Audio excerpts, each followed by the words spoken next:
What is up, guys? Welcome to Privy Live. Guys, I am Nathan Valle. I will be doing the live today. We're going to be finding some deals, maybe talk to some buyers, showing a whole bunch of cool stuff with Privy. Nathan Payne, he won't be able to make it today, so you guys are just stuck with me. So, what are we going to be doing? So, Privy, I'm going to share my screen with you guys in a couple minutes, and we're going to actually, you're going to see me firsthand. How am I using the software? Maybe we'll actually make some calls, right? What are we calling about? What does that conversation look like? And then how can we use it to look up comps? How do we use it to find buyers? So we've got a lot. We're going to try to pack into a really short period of time. Looking to spend about an hour with you guys today, and hopefully you can learn a lot from it. So first off, let me just say I've only been using Privy for literally just a few weeks. I used it for the first. I knew of Privy. I'd heard about it, but I was like, I never really looked much into it. I didn't really know what the deal was or what made it different from the other ones.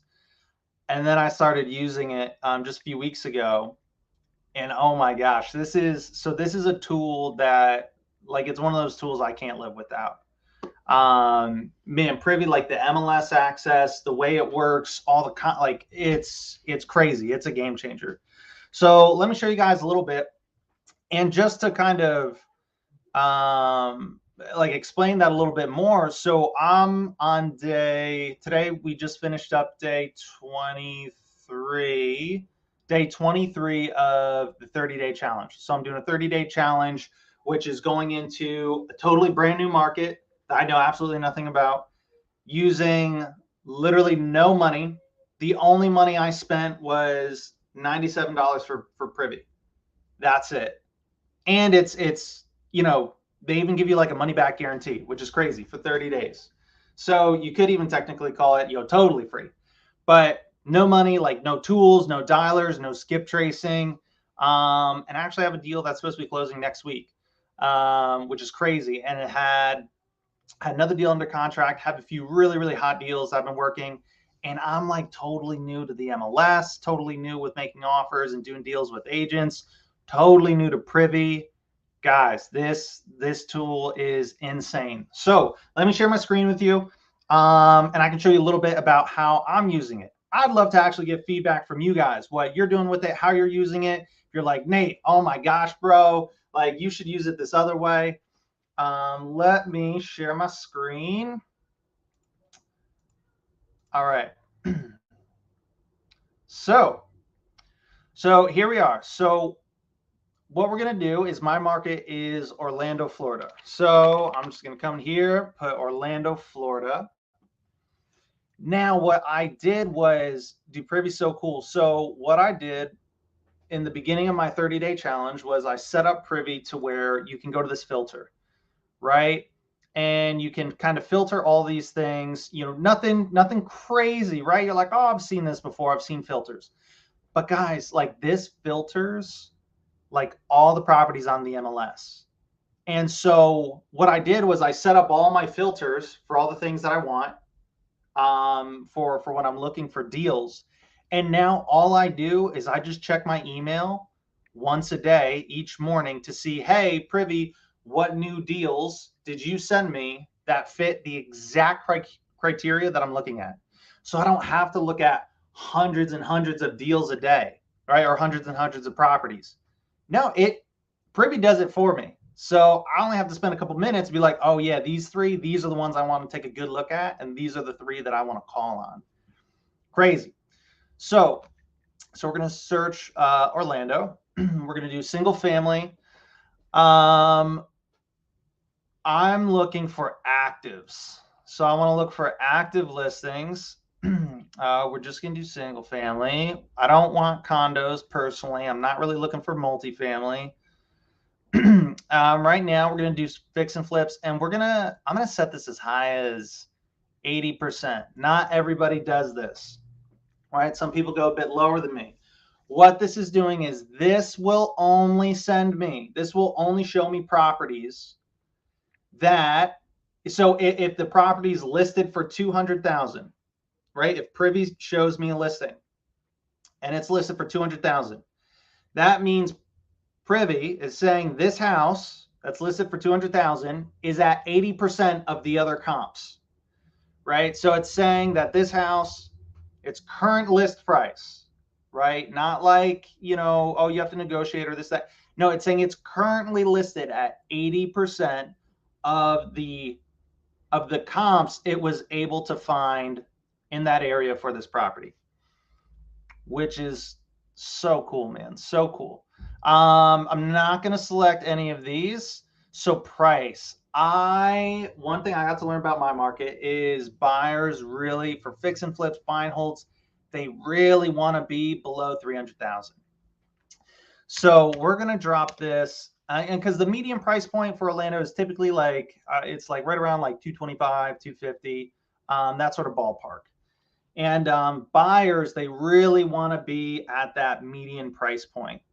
Why? Because it's got the largest pool of buyers. So as a flipper, you know, on the back end, when you fix it all up and you list it for sale, you want it to be available to as many people as possible, right? So that they have the highest likelihood, the best chance possible of selling it for the price that they thought, you know, in the beginning.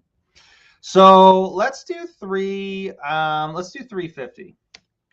Now, why? Because I want to give some room. And the reason being is because, guys, in my challenge, in my 30-day challenge, you get to see me kind of go live where I'm using Privy. I'm calling agents on Privy to where they'll have properties listed for 350, 399, and in one phone call, they're dropping the price by like 80 grand. In one phone call. Crazy. So square footage, I'm not going to mess with that. Beds, I want a minimum. I really don't want to mess with 2 bedrooms. We really want to look at a minimum of 3. Baths, we'll look at a 3-1. Bill, I don't really care about year bill. I'll select that, you know, on each kind of property that I look at.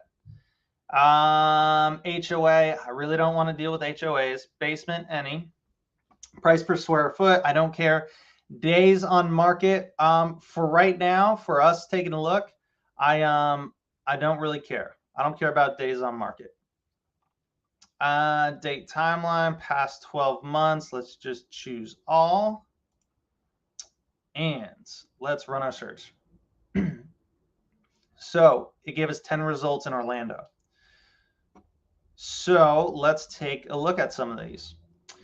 Now, one thing you can do, so I had, what I did was when I created my filters, you can save the search and you can put it into like a folder. You know, I could put Orlando, Florida, actives, you know, whatever. You can create a folder, and then you can also choose how often do you want it to update you. Do you want it just like to update you once a day? Do you want it to update you every hour?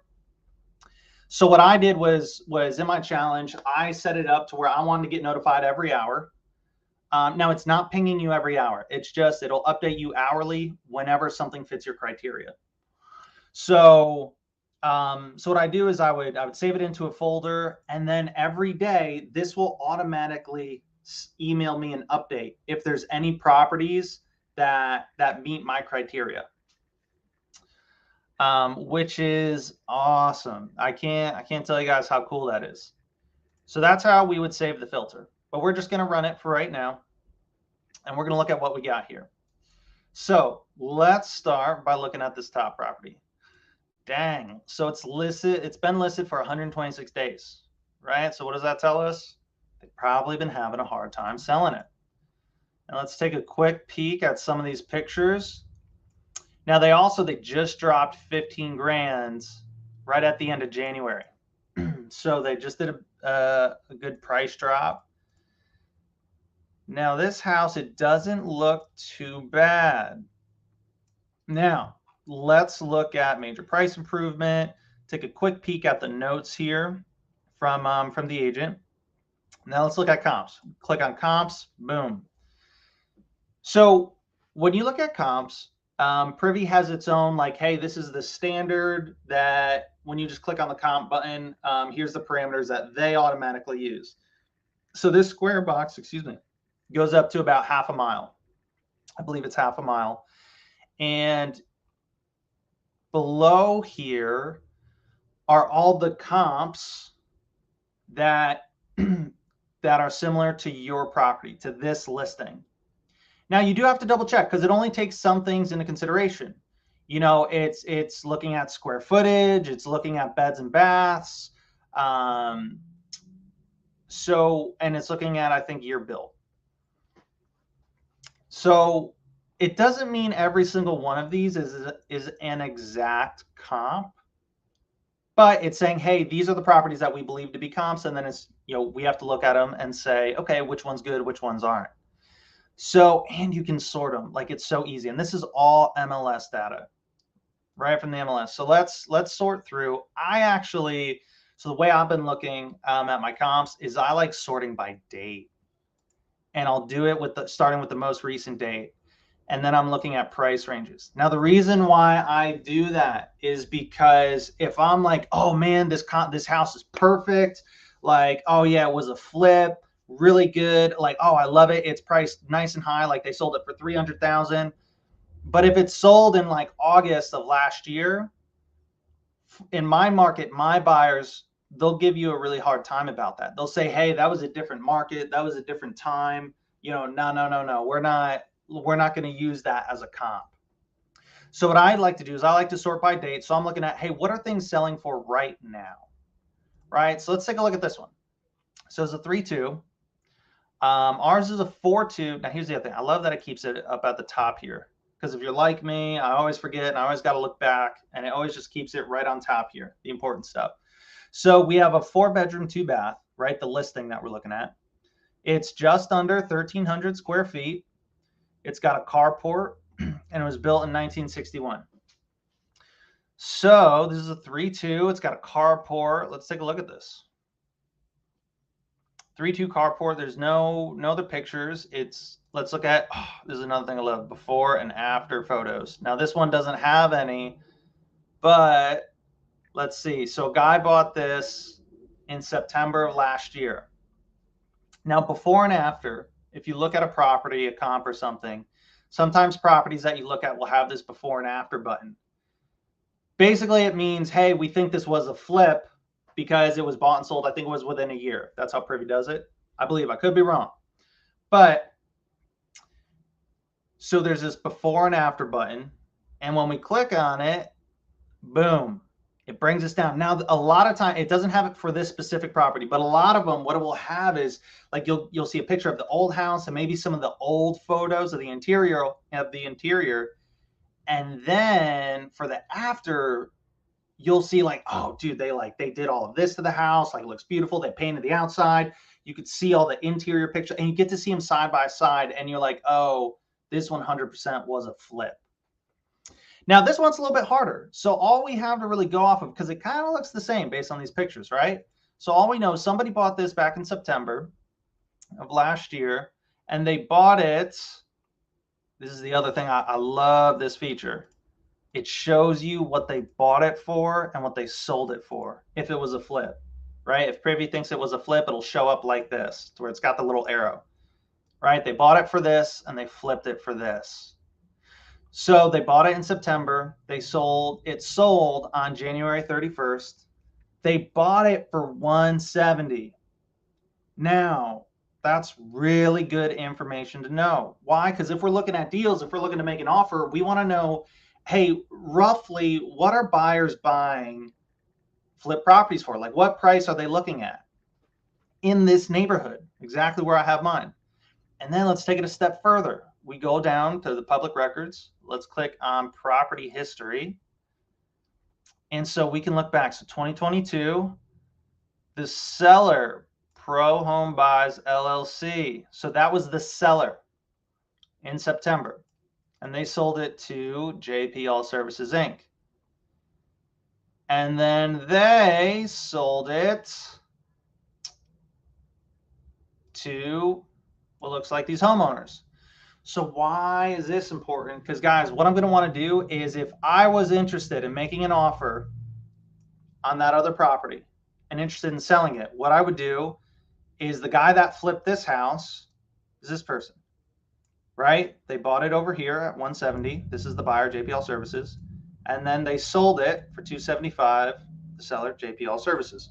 So what I would do is I would want to look this person up. And then I would call them, say, hey, I saw the flip that you did on the street here on 4084 Gainell Court in Orlando, right? I'd call them up. I'd say, hey, really nice looking flip. I've got one right around the corner. Would you be interested? And then they already, what price they were buying stuff at. They like to do flips in that neighborhood. And honestly, probably the best buyer you could find is the person that just did a flip in that same neighborhood by the house that you have. So let's go back to looking at our property. Now, here's another thing we got to keep in mind. So this property that sold for $275, we love this as a comp. However, let's zoom in. It's all the way over here, right? Now, when we're comping, we want to, this goes out half a mile, but it doesn't mean everything within a half mile is the same neighborhood. So, this pocket right here, these neighborhoods, that could be very different neighborhood from over here. So that's something we want to keep in mind. Also, it's currently listed at 240, right? And this person, they bought it at 170 and they sold it for 275. And also, if we just take a quick look, like 275 is the highest, right? We're seeing like 230, 250, 190. So if I take a real quick look for a flip, we know 240, we're not going to be able to get close for that. Super quick look. So, how long it's been listed? It's been listed for a long time though. So sometimes it still might be worth a call. If it needs any kind of work done to it, now let's take a look, because it looks nice. I mean, it looks clean. It doesn't really look like it needs much, right? So there might not be a whole bunch of opportunity here. But so typically I would look at this and be like, probably not worth my time. I'm probably not going to call this one. But if this was listed for only like a week, I probably wouldn't waste my time. But it's been listed for a while. So sometimes the properties that have been listed for a while, dude, when you give them a call, that's when it's like they'll drop by like $100,000. It's crazy. So let's see. Let's call this person up. So Nate, let's say this is a property we're interested in. Let's call them up. So what I'm going to do is I'm going to copy, go up into Google. Let's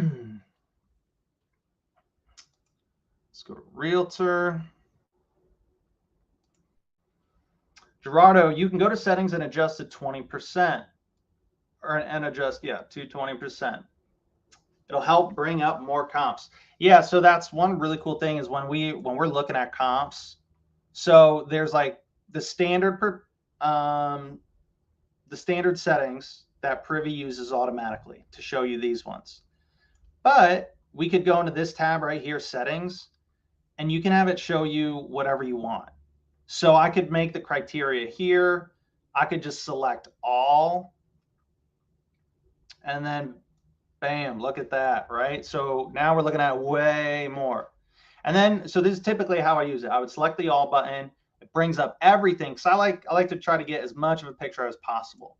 And then what I would do is I would start by, I want to look as close to my house as possible. What's selling for in this pocket, right? This tells us a lot. So they might not be a great comp, right? Like this house is smaller. It's a 3-1, 864 square feet. Let's look at this one.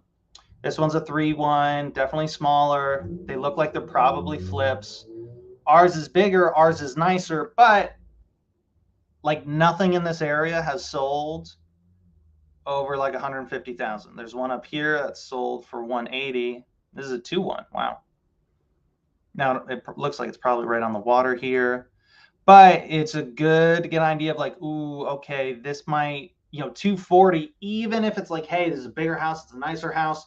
Neighborhoods, they have thresholds, right? If you buy a house and you put $1 million into it, some neighborhoods, it's just not $1 million neighborhood, right? So people won't be able to pay $1 million for the house, no matter how nice it is. So that could be kind of the issue here. But let's see, what does that conversation look like? So we copy and pasted, right? The person's name was Deidre. Let's call up Deidre. Now, how am I going to make this conversation work? I know this property I would have to be at, honestly, I would want to be at less than half, personally. Like, just without doing hard comps, I know off the top of my head, I'm going to want to be at probably half to less than half of this, of the list price. So how do we navigate that without getting hung up on, without getting cussed at? Let's find out. All right, so 407 538 2383.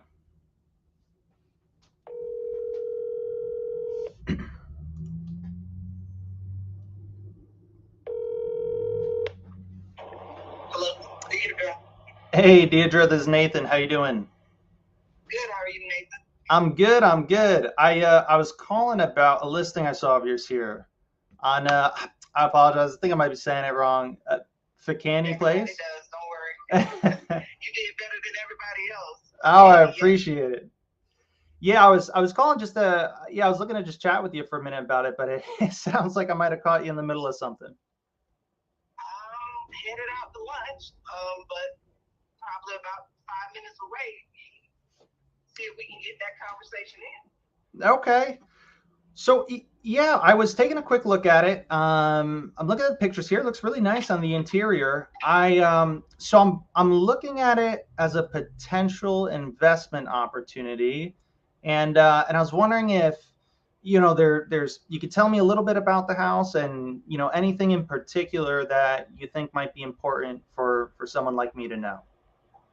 So the seller is very firm on his price. We reduced it from 255 to 240. We've had many investor offers, creative finance, and hold a mortgage. He's declined all of that. This is an estate sale, and he has 11 siblings to satisfy. Oh, so wow. They're not interested in holding mortgages or anything. That must be tough for you, Deidre. Man, having to deal with one person. I deal with one person, him. He's the personal representative. I don't deal with anybody else. Okay, got it.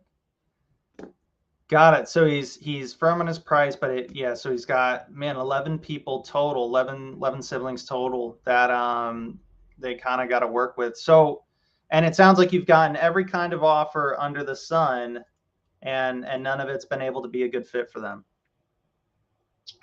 Nope. We actually got an offer last night above the asking. It's going to be an owner occupant, and looks like we're keeping it on the market until they complete inspections, and that's it. Once the inspections are done and they want to move forward with the transaction, then we'll take it off and hopefully get this sucker closed out. Yeah, that's fantastic. Well, I'll tell you what, I don't want to waste any of your time, Deidre, and of course I don't want to waste mine. And my goal is I never want to make an offer that would insult the sellers or you by any means. So I'll tell you what, I'll just, feel free to hang on my number. I'll put it on hold. I know you guys got a great offer on the table that I'm sure will work out fine. But if for whatever reason, if circumstances change, please feel free to give me a call. I'd love to revisit the conversation with you. All right, sounds good, Nathan. Thanks so much for reaching out. All right, and just real quick, while I have you on the phone, you don't happen to have any other properties, maybe on market or off market, that could maybe use a little bit of work or anything like that? No, I don't. Not at this time. Got okay. Well, I'll tell you what. Hang on to my number if you do come across anything like that. I'm unrepresented, so anything that we'd be able to work out together. More than happy to have you represent me. You could get both sides of the commission there. And yeah, usually I can get an answer to you, same day within an hour or two. All right, sounds good. All right, thanks so much, Deirdre. I really appreciate your time, and I hope you have a great rest of your day. Same to you. Thank you, Nathan. All right, take care. Bye-bye. All right. Now, you guys might be wondering, Nate, dude, you just talked this whole big game about like making an offer at like half price. No, the way we make the offer is by not making the offer. So what do I mean by that is there is all I'm gonna do is hurt that relationship. If I were to call her up and be like, oh, well, I could maybe pay like between 100 and 120, take it or leave it, right? That's gonna get nowheres.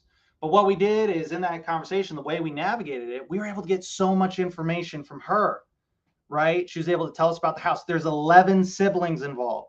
That's really important, right? The money's getting split 11 ways. She told us flat out, they're super firm on price, right? They're super firm on price. And they've gotten every kind of offer under the sun. They've gotten creative finance offers. They've gotten seller financing, and hold the mortgage offers. They've gotten cash offers. So guys, like one of the things is we want to pull all the information because the other thing is this is a volume game too, right? Excuse me. We don't want to spend, 30, 40, 50 minutes and, figure out all these different offers to present to her just for it to be a no. Right? Or, with there being like almost no chance of it being accepted.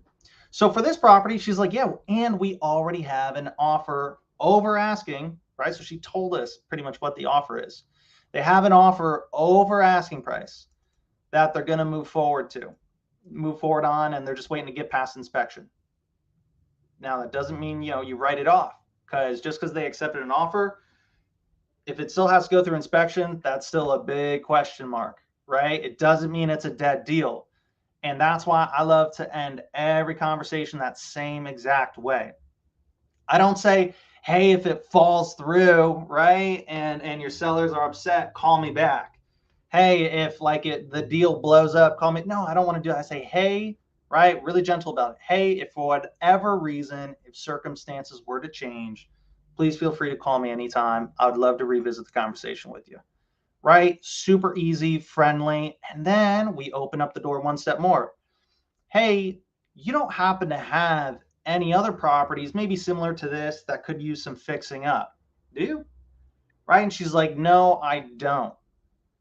And then we don't stop there. We're like, cool. Well, I'll tell you what, if you do ever come across something like that, hey, save my number, right? And I can usually get an answer to you same day. I'm unrepresented, so you could get the full 6% commission, right? So she hears like, oh man, if I go to him, like I'm gonna make way more money. And I'm gonna make twice what I would make if another agent were to bring a buyer to the table.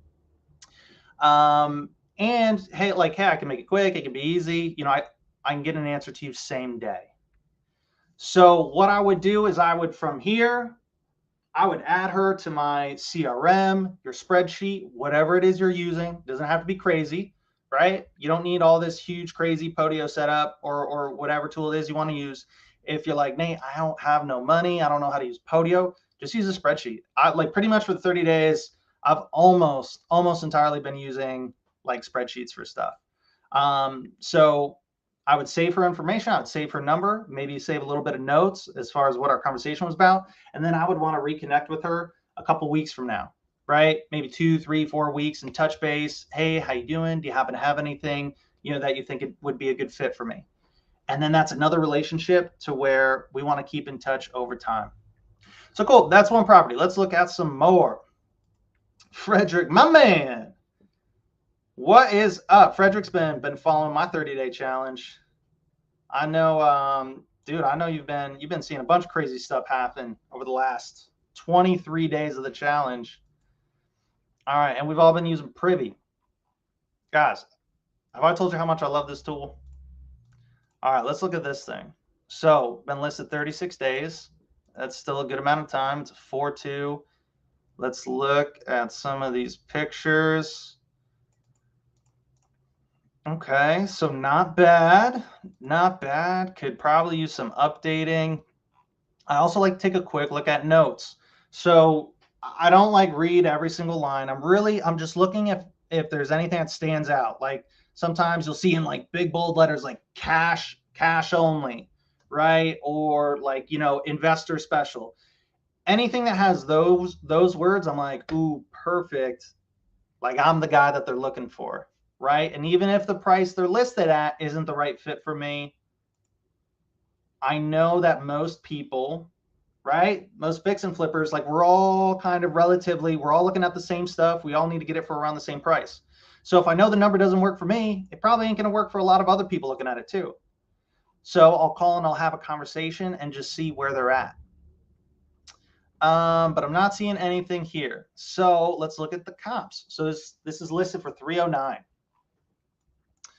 And again, guys, it's very similar to when you're talking like direct to seller, right? If you're doing off market deals, right, and you're doing direct to seller marketing, the conversation is very similar to when we're talking to an agent, as far as just like when we're talking to a seller, when we're talking to an agent, we're looking for motivation, right? That's the really big key. We're looking for motivation. We're looking for what are the unique things that they need that I can offer other than price.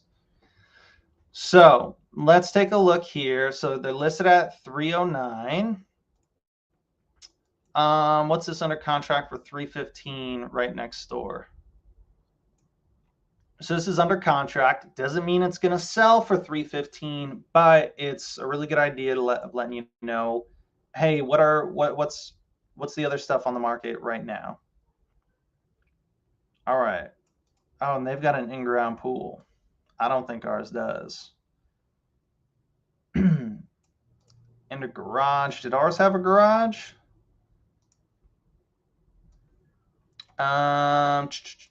Nope, saying it's got carport. Let's go back, look at the outside again. So yeah, we've got a 2-car carport, but we do not have an in-ground pool, and this yard ain't looking too pretty. All right, need a weed whacker up in there. All right, so let's look at some comps. Let's see, this sold for $349. Now ours is built 1960. It's a 4-bedroom, 2-bath, and just under 1,700 square feet. So this is a 4.3, so it's got an extra bathroom. It's got a bit extra square footage. Let's see, what's this one that's 325? This is a 4.2, just a little bit more square feet, but nothing crazy. All right, it's 2 years older. I like that. Let's take a look at this. Now, the one thing is their property's listed for 309, right? And, the other one had an in-ground pool.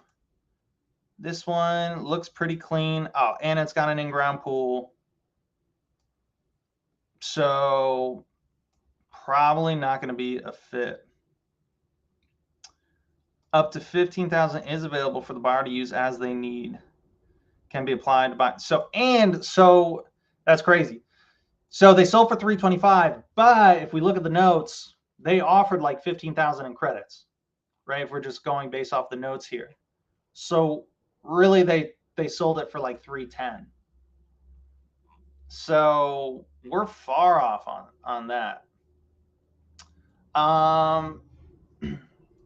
Let's get some more conversations for you guys. Let's call them up. Let's call up Robert.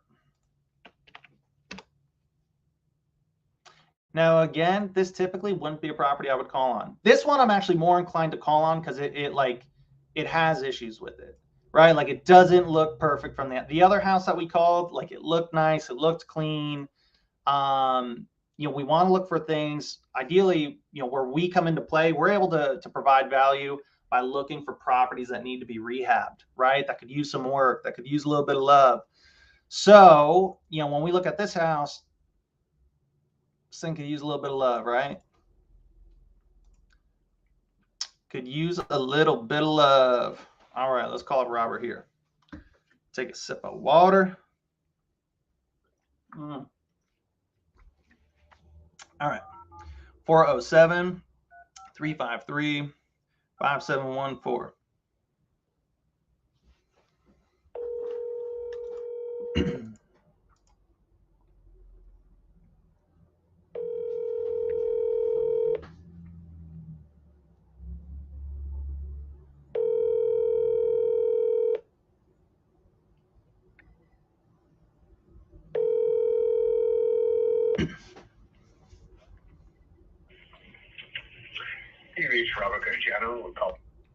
So he just sent me a text message. He goes, "Hey, I'm in an appointment. Can I call you back or text you?" And I'm going to say, "No problem. Feel free to give me a call when you're done. Give me a call when you're done. Thanks." All right. Why? Because I don't want to have this conversation over text. We want to get on the phone because same thing with when we spoke with Deidre, like we wouldn't have gotten all that information via text, right? Like she wouldn't, it would have been very, very, very difficult for her to just kind of, hey, yeah, there's 11 siblings. I mean, she'd probably tell us they're firm on price, but they've got another offer that's above asking, blah, blah, blah, blah, blah, right? All that information we were able to get probably wouldn't have gotten via text. So that's why I like to get on the phone. Let's see. Come on. I want to find something that looks like it needs some work. Let's look at this thing. 3-1. It's tiny. Tiny, tiny. All right, how long has this been listed for? So this has been listed for 45 days. Let's look at some comps. So they've got it active for 215. Not a whole lot of comps here. So we've got this 2-1 sold for 192, sold for 100, 121. Let's go to settings. I'm gonna do all. Boom, look at all that. Now I'm kind of only looking right here, right? We've got all these major highways. Like this could be totally different neighborhoods. So ideally, the first place I'm gonna look, the best place to look is like the exact small pocket, the neighborhood that I'm in, the closest stuff to my house. That's what I want to be looking at. So these are all selling for like cheap, man. Now this is nice, but I mean, look at that. Literally double the square footage, right? What's under contract right now? That's different area. So even this house, very high priced. So our house is listed for 215. We could maybe do like, yeah. Again, I probably want to be at half. So let's call her up.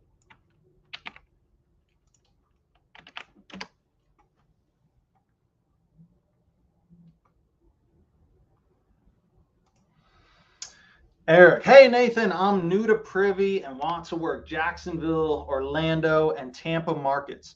Would you help me dispo any Orlando deals I can lock up from Privy?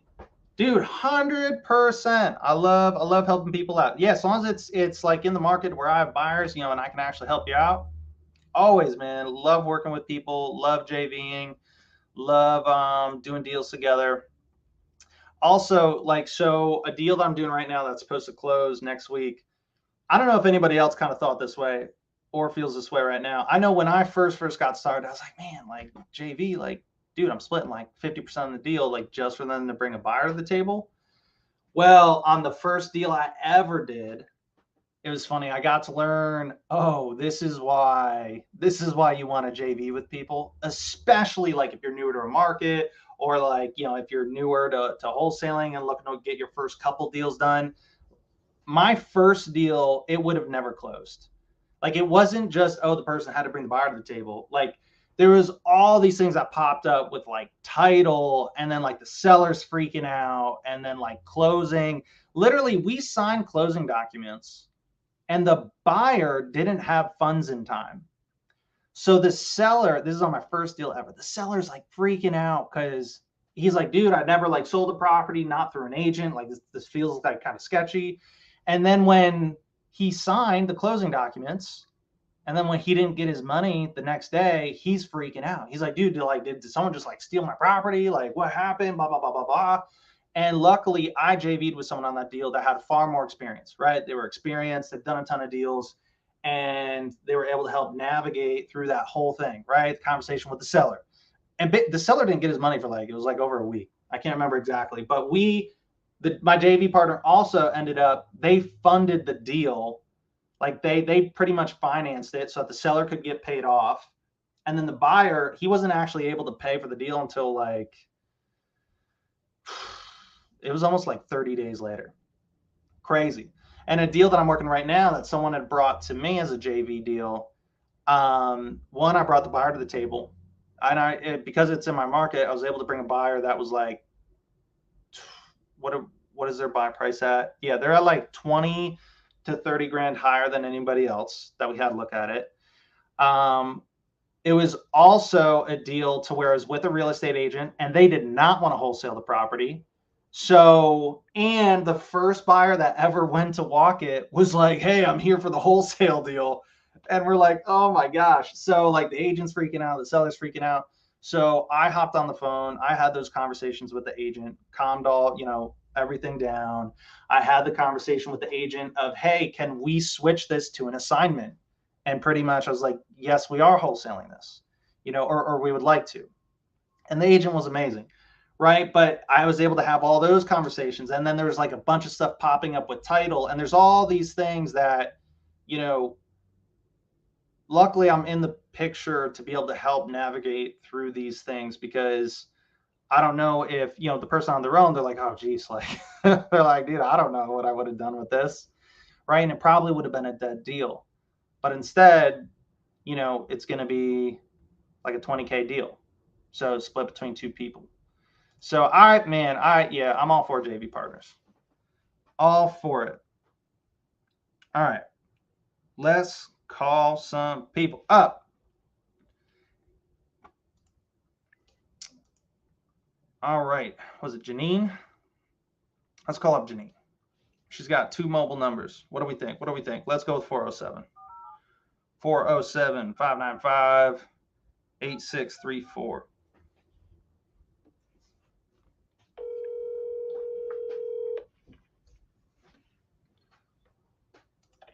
Hi, you've reached Janine with the Alphamate Group. I'm unavailable to take.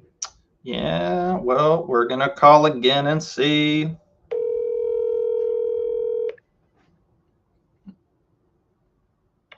Hi, you've reached Janine with the Alphamate Group. All right, we're going to try the next number.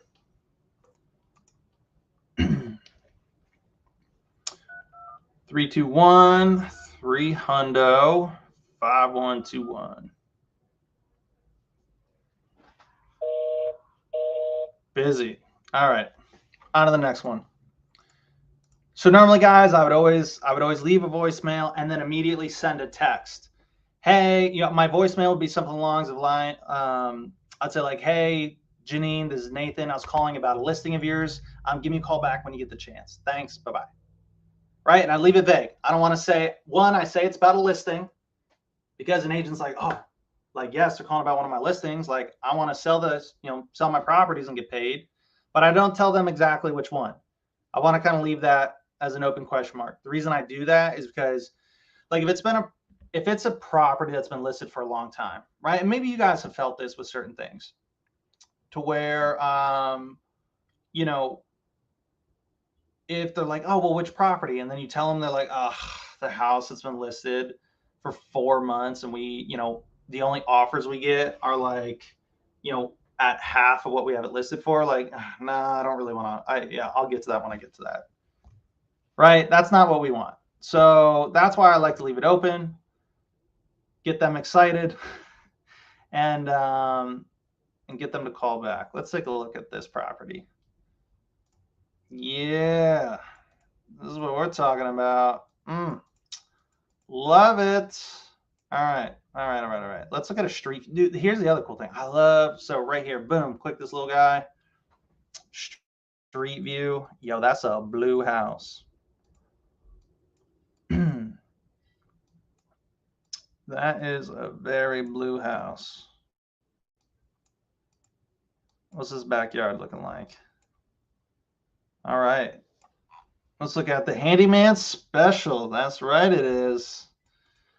Property needs extensive renovations. Oh, Music to my ears.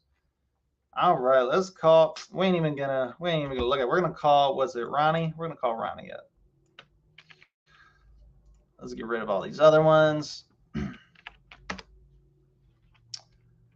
Ronnie. All right, we're gonna take a real quick look at comps.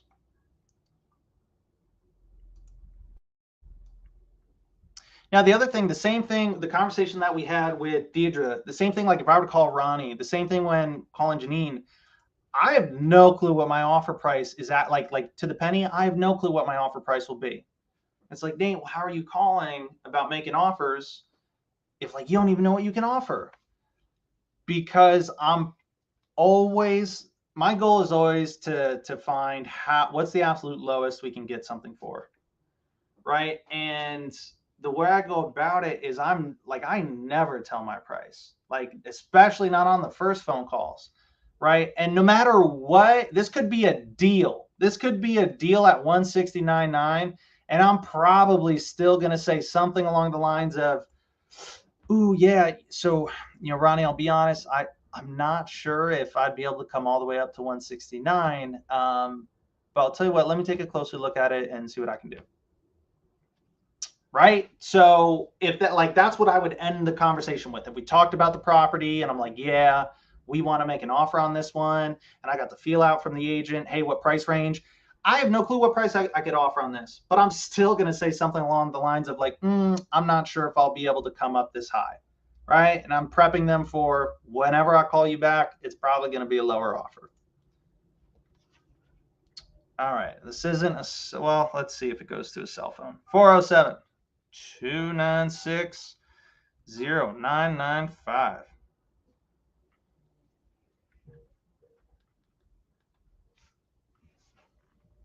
Thank you for calling Holloman Gordon Realty. We're not in right now. Man, you're not in, bro. It's 1 o'clock on a Friday. Come on. Don't you people want to do some deals? All right, let's find a cell phone number for this guy. So this is their man. All right, we want to go to our team. Yeah, Ronnie. No, that's the same number we just called. That's not what I was hoping for. Now, the other thing is Privy, right up here. They've also got the name of the brokerage and a phone number. Typically, though, it's going to be the office phone number.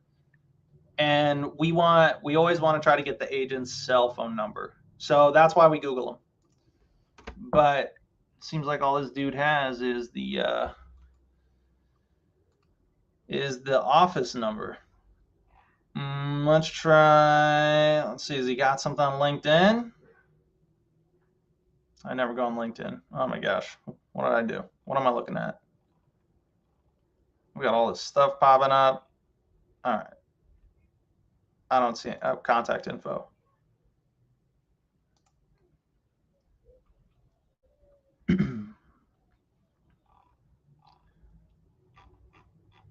All right. I don't know what I'm looking at. Let's go back to Google. Try. It's got the same thing here. All right, Ronnie. Man, I really want to call him about this property too. All right, this house looks nice. Let's see. This one looks. Oh, I've seen this house before. So it looks all clean, all nice. Looks like a rehab. It's got a before and after tab. Boom. So this is what I was talking about before. This was a flipped property. Now, they don't have interior pictures here, but they at least have the exterior, right? And you're like, oh, well, that was clearly painted. Like, I mean, not for nothing, but pretty sure that's not a red door, and that's a pretty red door, right now. And then if we look at the inside, it looks clean.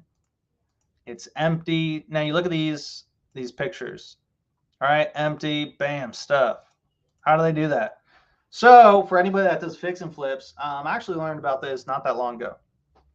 So instead of paying like thousands of dollars to get a property like staged with real stuff, you can have there's certain companies and people that do it to where they can edit your photos, like, and do like just like your photos staged basically. and it's pretty cheap. Like instead of spending thousands of dollars to actually stage it, it's like I think you can get these done for like $20 a photo. So save yourself a bunch of money there. All right, so that's a flip property, and then also it tells us down here they bought it for $115. They sold it for it's listed for $249. All right, let's look at a different one. Let's try this. Oh my goodness. It's been listed for 2 days. Okay. Well, this is a nice looking home. Let's see. Nothing about fixer-uppers. Let's take a real quick glance at comps. So they're listed for $310, which, oh, okay, looks on the lower end.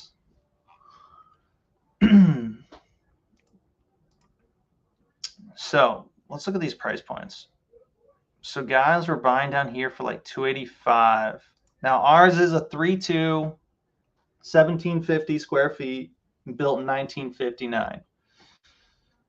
So, this is 1959. Now it's a 4-bed, 3-bath, which doesn't really help us a ton. I've seen this property a few times, and it's over here, right? It's across this kind of main highway. I really don't like the idea of using that as a comp. Could be a totally different neighborhood. Let me zoom in. Let's look at some of these close ones. So it's a 4.2. Let's look at the inside. Does this have a pool or anything crazy? So this looks nice. So why? This one's got a pool. That would make a difference. So this sold for $395. Why did this 3.2 sell for $395? Now it's a little bit, newer. For sure. No pool. Just has a carport. Let's look. So that's I'm not even going to look at this. It's sold for $425. It's way newer. It's totally different layout. 2-car garage. Ours has no garage. That makes a big deal. But what this does help me figure out is like, okay, I definitely don't think 425, would be able to work. Right? So we're getting a feel. So the nice thing, that's what I love about Privy is like, guys, you can see it all right here, right? And it's giving you the best comps based off of this property, right? The best comps to your exact property. And you can see it all. And because when you're comping, it's not so clear cut. It's a bit of an art, right? We're trying to, piece together, okay, what do we really think this could go for? But let's call him up anyways. Let's call up Yuri. This will probably be the last call for the day, guys.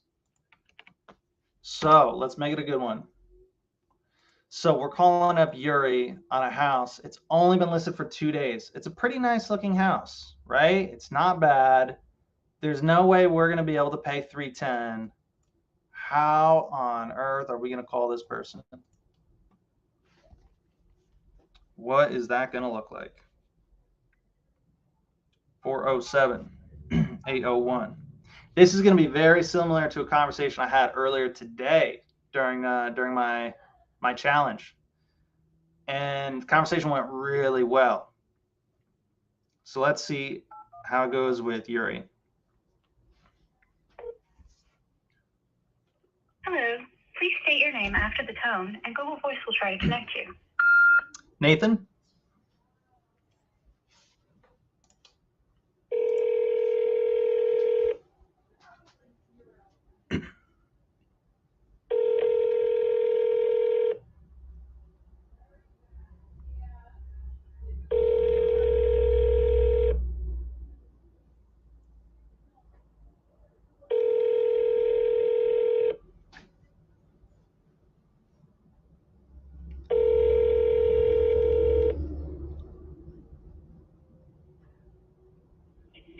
you reached Yuri Almonte, Orlando. All right, we're going to call her right back. Hello. Please state your name after the tone, and Google Voice will try to connect you. Nathan?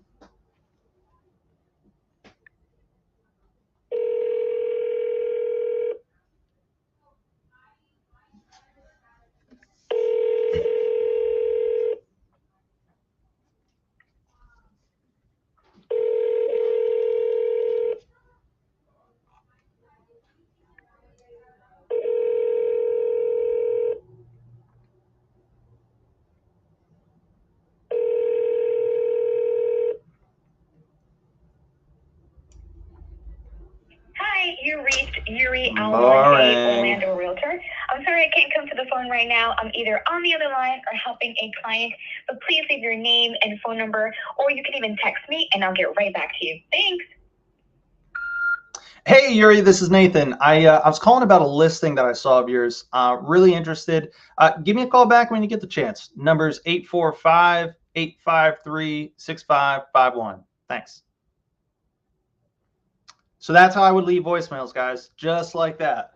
I want to leave that curiosity there, right? And I want to create a little bit of excitement for like, ooh, what house are they calling on? Like, oh, that'd be amazing if I could sell this. Cool. All right, man. I don't know if my computer was lagging or what, but it just blew up with a bunch of comments I did not see before. Do you have any buyers in Fort Lauderdale, Miami area? I've got two guys, but I'll be honest, Miami particularly is not, I don't have a huge focus there. I can help you take a look at something though, if you needed any help with it. Braxton, hello, Nathan. I'm working on a few deals now. Can I contact you to JV with you? 100%, man. 100%. Man, God, I don't even really have anything for you guys to contact me at. You can reach me. Facebook's probably the best way. Facebook, if you type in Nathan Henry, you guys can add me on Facebook. Shoot me a message. I'll take a look at it. I'm also part of the Nathan Payne, the Investor Thrive, that community. You can always reach out to me there if you're like part of the club or whatnot, and you're part of the Discord channel. You could just message me directly there. That's probably the best way. But if none of that works, hit me up on Facebook. Would love to chat with you. Paul Brown, I can supply the agent's phone number if needed. Oh man, I wish I saw this whenever you had texted. I've just seen this now. I apologize. Paul's like, he's like, dude, don't sweat it, man. He's like, I got you. He's like, you need a number, you just let me know. Please walk us through a yes. I want to move forward with your offer. Who's your end buyer? Yeah, so great question. Unfortunately, we didn't get to do that today, but that is the conversation that I have. So the number one thing that I'm really big on teaching, if you watch the 30-day challenge that I'm doing, you'll see me have this conversation multiple times with agents. I tell them right up front that, like, yes, I am going to be wholesaling this property, right? I don't say it exactly like that, right? But like, I like being transparent, upfront, be honest about everything that you're looking to do. Because when you do that up front, then it's okay, like everybody knows what's going on.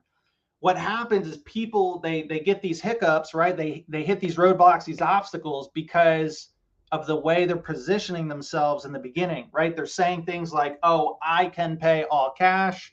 I am buying this property. I can do this price.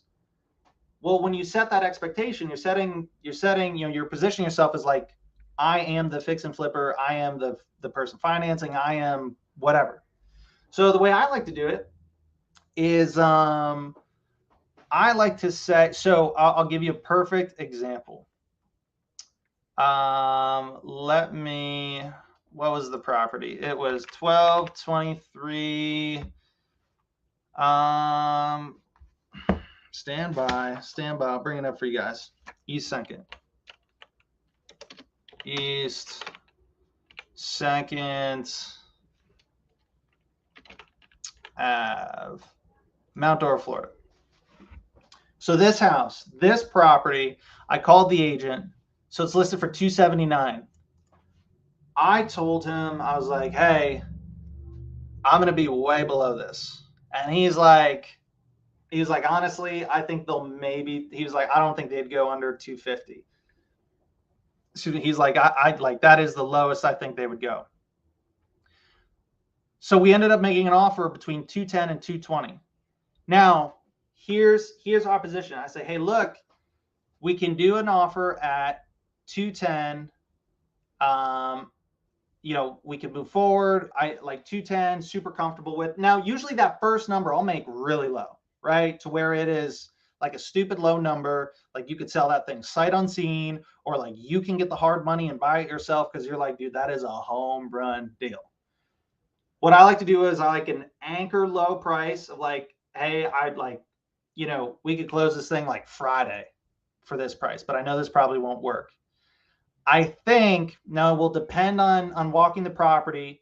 I could possibly come all the way up to 220, but it really depends on the walkthrough and the exact job that's needed. Now, the other thing is what I'll do is I've got a network of some guys that are really, really good.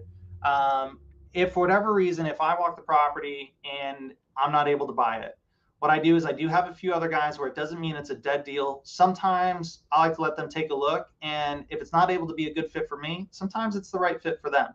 You know, and for whatever reason, they can pay a little bit more than me. Sometimes it's, you know, because they're already doing a flip right in that neighborhood, or, you know, for whatever the specific job is, they can maybe do it a bit cheaper, whatever the case. So what I could do is when we walk it, you know, I'll take a look at it, but I'll also have just a few of my guys also walk it in case I can't buy it. You know, we'll be able to kind of move forward. And if it's a good fit for them, we can still use the same exact contract, move forward, and then I'll just assign it to them at the end. That's exactly how I word it to them.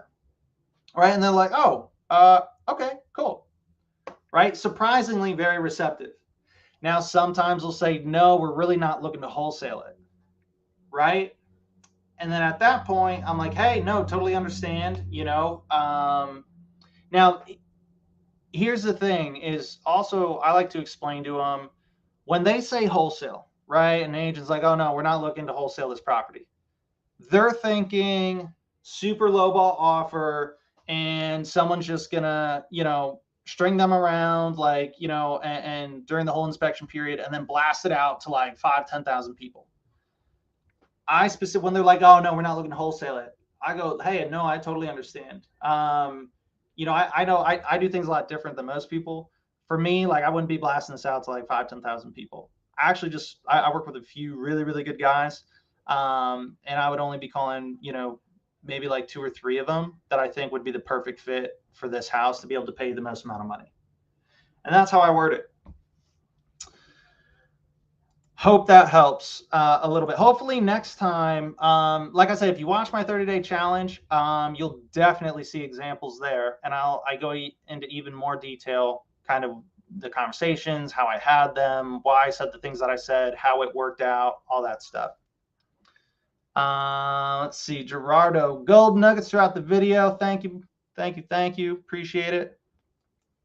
I'm confused. What does the blue investor compare to sold and under contract? So what Pamela is referring to when we go to the comparables, I'm pretty sure you're referring to like, what on earth are these blue dots, right? What's this blue thing? What makes it any different from these? The investors, I can't remember the exact criteria, but Privy has like certain kind of criteria to where it's like, oh, if it meets these metrics, it's very likely that these were investor properties, like investor fix and flips. So like, let's click on one. So this one, it's active. It's not a sold. Let's look at, you know, let's take a quick look at pictures. Looks really nice. Let's look at previous sale. So this was bought in 2020 and it was listed like 2 months ago. Now, maybe it's because of the price difference and within a certain time frame. That would be my guess. That would be my guess. But, and again, it's you still, when using Privy, it gets you really close, but you still need to verify, right? You still need to, it's kind of like if you're working with a wholesaler. A wholesaler might be like, yo, the ARV is this, here's the comps, and here's the rehab. It's like, okay, they might be pretty close, but like I'm still going to want to verify the comps that they're using for ARV. I'm still going to want to look at the house and verify the rehab. So same thing with Privy. Privy just they organize it really nicely for you, and they have certain criteria. So it's saying these are likely to be investor properties, investor flips, and the price points and whatnot. But you still need to take that extra look and just make sure which ones are comps and which ones aren't.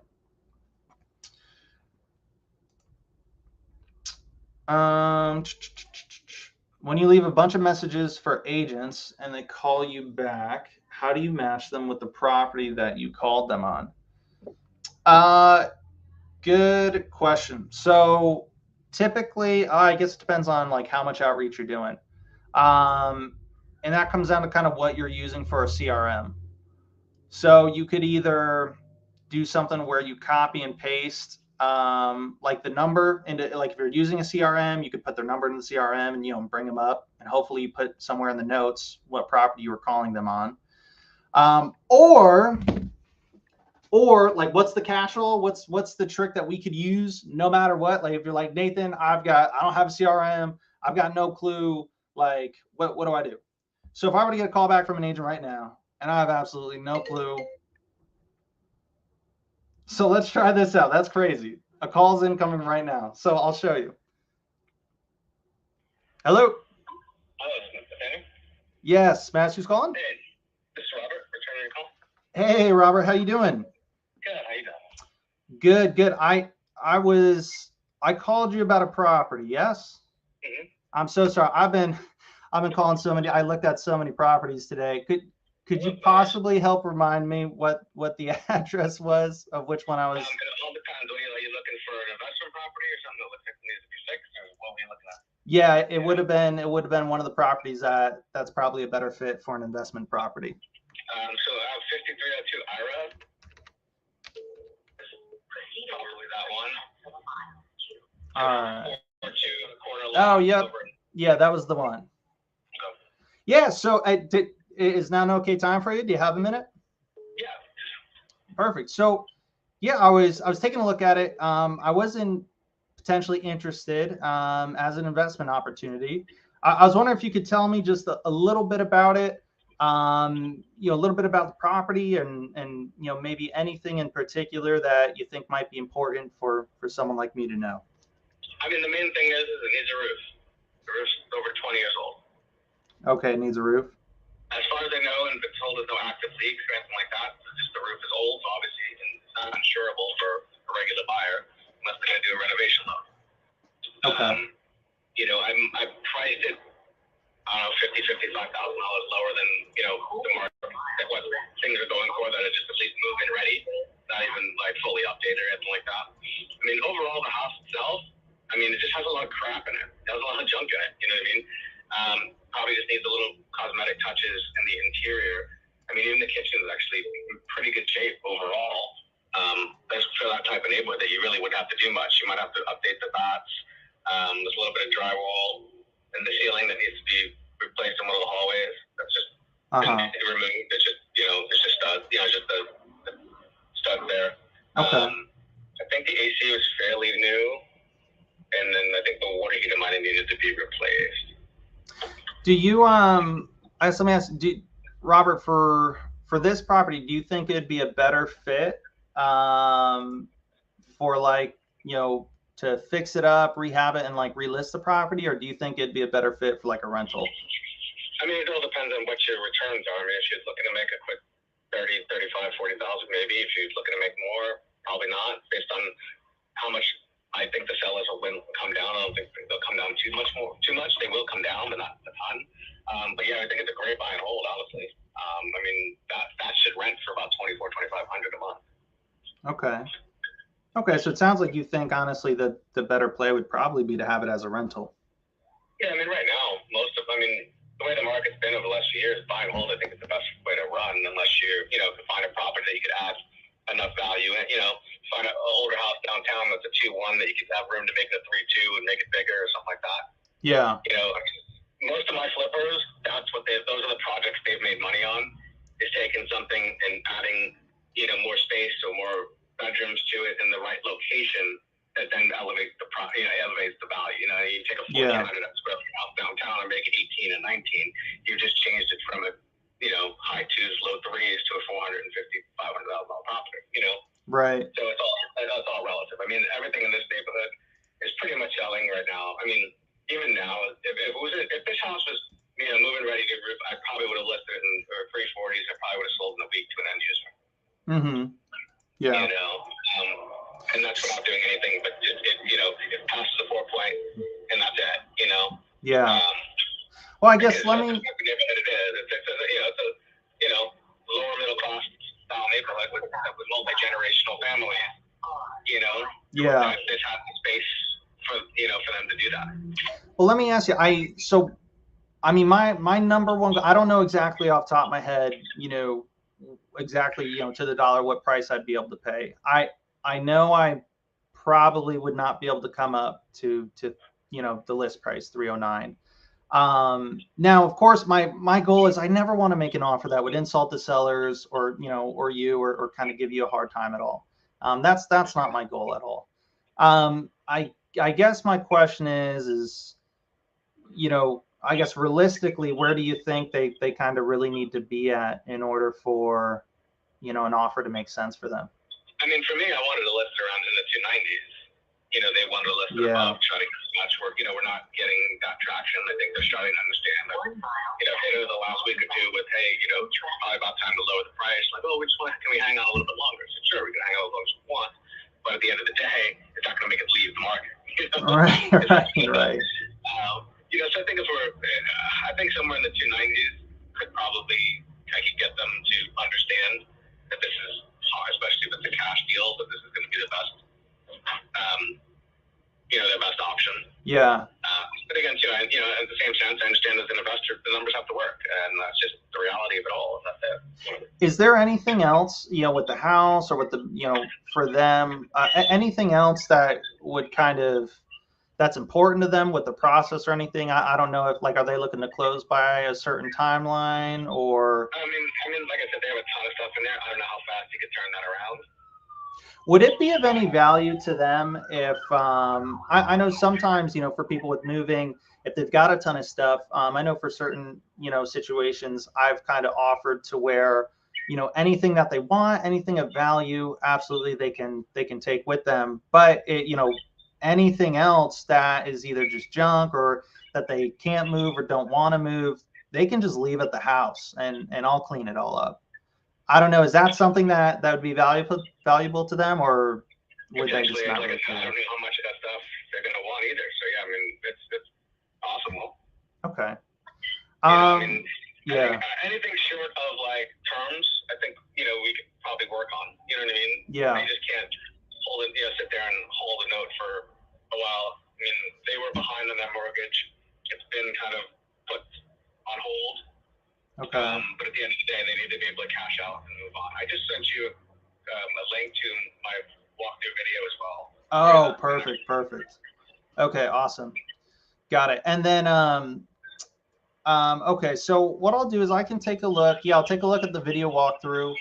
I know 290 sounds like it's kind of the target to hit. If I'm able to make that possible. If I'm below that, should I mean, guess what, like, what do you think I should do? Like, should I still, do you want me to just let you know what I can do and you can present it, or? Yeah, I mean, I'm giving them a break on the commission if I have both buyer and seller, so that's a couple bucks too. Oh, that's cool. You know, that might help on the pricing. Yeah. Well. So, you know, like I said, you know, if we get in the ballpark, we could at least start seeing how creative we're going to need to be or what we could do. You know, and you know, I mean, at this point, I think we're getting to the point for them that they got to realize we're not getting anything better. Yeah. And although there's a bunch of, you know, end users who, you know, want to live in the neighborhood, their agents aren't comprehending when I explain to them what a renovation loan is and what needs to be done. Right. So, you know. Got it. Okay. Well, I'll tell you what, Robert. This is my cell phone. Feel free to save my number. Let me take a closer look at things on my end, and let me see, what I think the best is that I'd be able to do on an offer, and then you and I can reconnect, and yeah, we can go from there. Yeah, sounds good. All right. Thanks so much, Robert. I'll be in touch. What do you look for in general? Me, I love 3.2 or bigger. I don't mind doing roof. I don't mind rehab. I really like to be around like that median price point. So I typically I don't like anything above 300. So I love to be all in for less than 300,000. Purchase price and rehab. That's ideal for me. But I look at a little bit of, I will look at certain 2.1s. I'll look at 3.1s. I'll look at residential multifamily. Yeah. What do you look for returns wise on a reno or on a buy and hold? I'm sorry, say that again. I said, what do you look for? What are you looking for ideally return wise if you were to flip or if you were to buy and hold? What I look for, so the actual return kind of varies. Like to me, I look at properties a bit differently. Some properties I'll be willing to do something for a bit of a tighter return if I feel really, really secure, like, with, oh, that's an easy rehab. Like I feel super confident in that neighborhood, those comps. Versus, if I'm having a hard time, like, I'm really not sure, it could go either way, with the property, then I'm going to want a bit of a more spread for that extra risk. So it kind of varies. I do know the other thing is when I look at a property, so if it's not something that's able to be a good fit for me, I have like 1 or 2 guys that I'll also show it to. And if it's not something that I'm able to buy, sometimes they're able to pay a little bit more than me. And if it's able to be a good fit for them and I can't buy it, typically what I do is we just go through the whole contract and then I'll just like assign it to them at the end.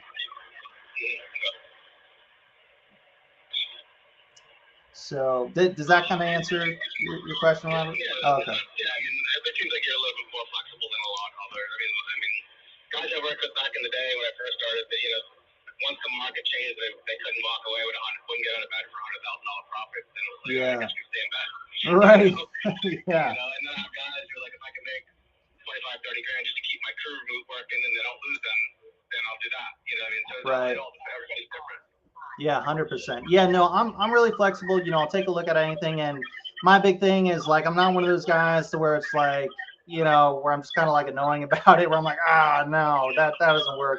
If I can't do it, I at least give you feedback as to, hey, here's kind of what I'm looking at and why it's not able to be the right fit for me. Yeah, no worries. I mean, what I normally do for my investors, especially if it's going to be some sort of, if it's going to be a renovate and sell, I'll send you the property along with comps. So okay, awesome. Numbers.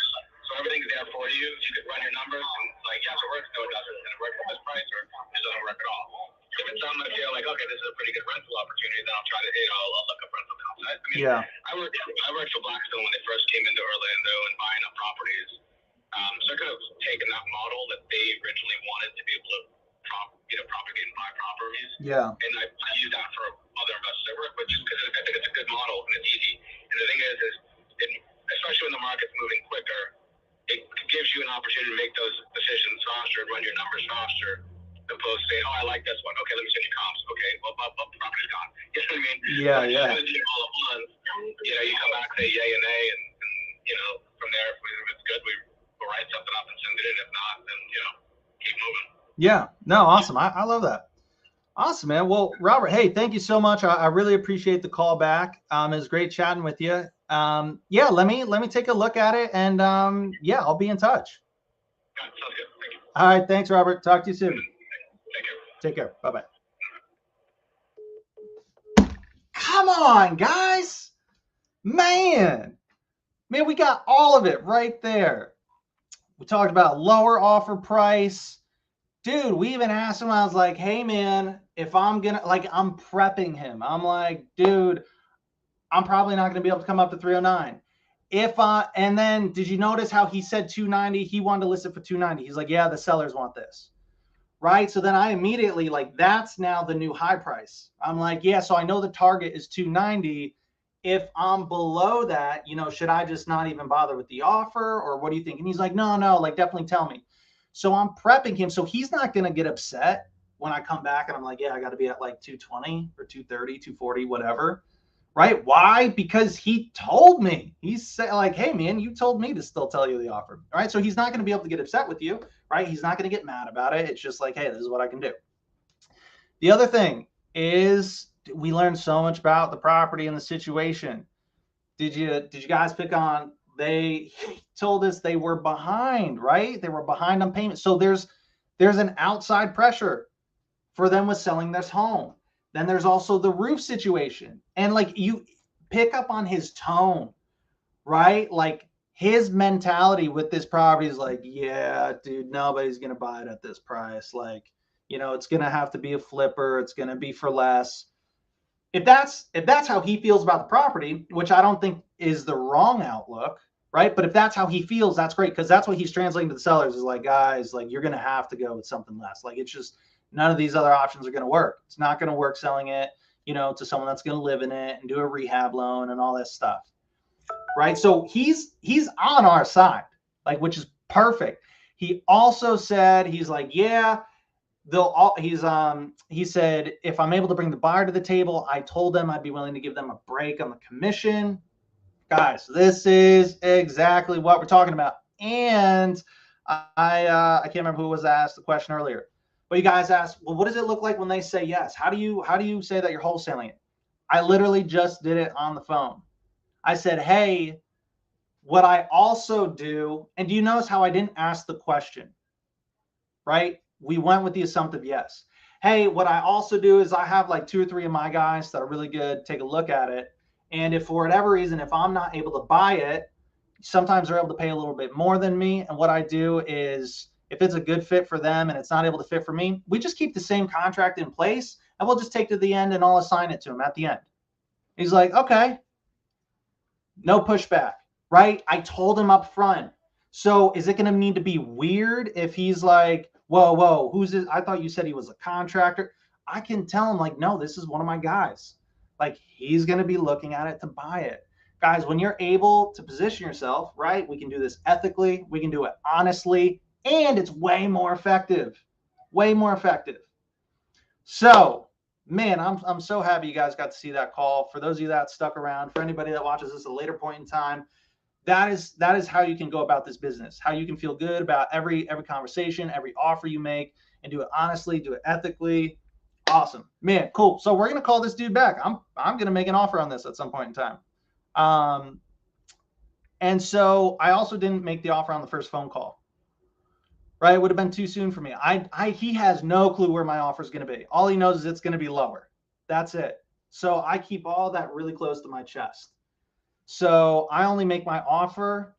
I believe making an offer it should be like making a proposal, right? Alex Ramosi, if anybody knows him, he talks a lot about this.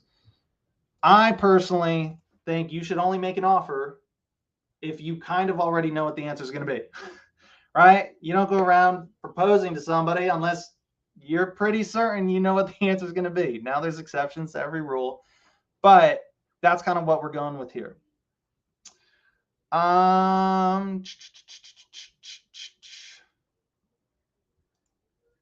Question, Nathan, I just signed up for Privy. Do I need any other lead sourcing software? I have another that I would like to cancel, but I don't want to leave myself short. Andrew, what's up, man? So I've been using Privy for my 30-day challenge. Like go watch it, because I'll show you step by step how I use Privy, everything.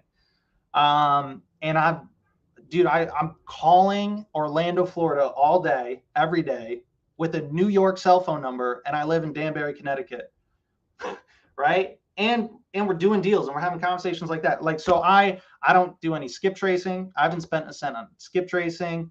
I haven't needed any other marketing tools. Like I literally just use Privy.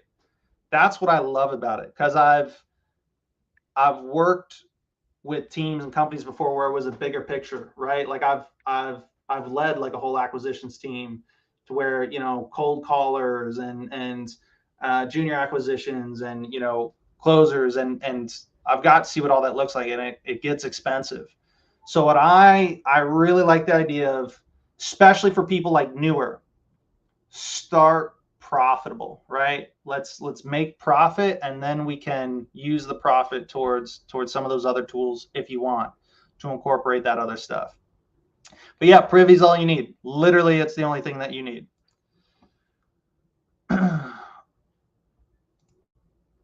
Can you please DM me?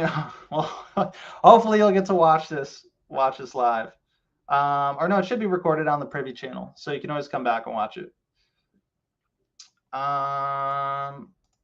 So who is your end buyer? Great question. So the reason why I'm calling these properties in Orlando is, so in my challenge, I spent like the first 3, 4, maybe 5 days getting buyers, right? Not just building a list of buyers or, skip tracing and shooting a text message. No, I mean like getting on the phone and creating a relationship with some of the like best buyers that are actually doing deals right now. So I kind of had a ninja trick with how I did it. Honestly, I like the way that I did it. It's the most effective way. You get really good relationships, and when you have relationships with your buyers, that's step one. If I didn't have a buyer, like I wouldn't even be calling this person, right? Because I don't think you should be calling, making offers, and trying to get a deal locked up unless you already have a buyer. Because the other thing is, when you have a buyer first, when you know their criteria, when you know exactly what they can pay, and when you have a relationship with them, then you can make offers with 100% confidence on every property. I've also had deals to where I'm like, I don't know if I could do that price or not. Like it might be a deal, it might not. And during my challenge, I literally call them up and I'm like, hey, I'm looking at this house. I think I can get it around this number. Can you take a look at it and let me know what price you can pay? Right? And so imagine if you could know for certain what price your buyer could buy it at before you even make the offer.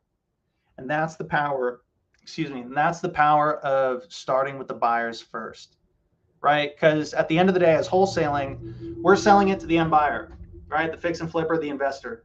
That person is our ideal client, right? Benson, the founder of Privy, right? I know I've seen him kind of talk a lot about this too. And I could not agree more with him.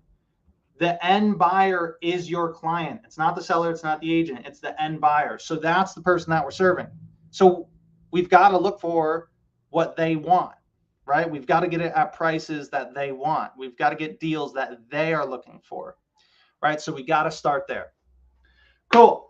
All right, guys, it has been amazing. It has been Friday. We definitely went over.